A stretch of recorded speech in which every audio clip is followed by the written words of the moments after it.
Sizni hech narsa bezovta qilmayapti, ammo oyoqlaringizda shish bor. Bu nimani dalolatı?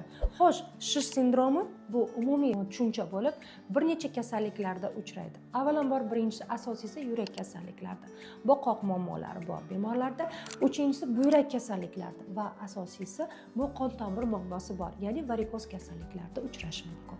Har bitta kasallikning tagida o'zining tekshiruvi va o'zining mutaxassisi bor. Umumiy shish holatini faqat siydik haydovchi dorilar bilan yenga olmaysiz. Bu uning davosi emas. Uning asosiy mohiyatini, sababini bilmaguningizcha u shishni ketkiza olmaysiz va davoingizni topa olmaysiz.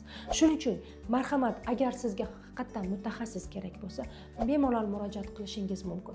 Men sizga o'z tavsiyalarimni berib, kerakli muolajalarni buyuraman. Diagnostik tekshiruvlardan o'tganimizdan keyin sizning asosiy kasalligingizni aniqlab bergandan tashqari davoingizni ham ko'rib chiqamiz.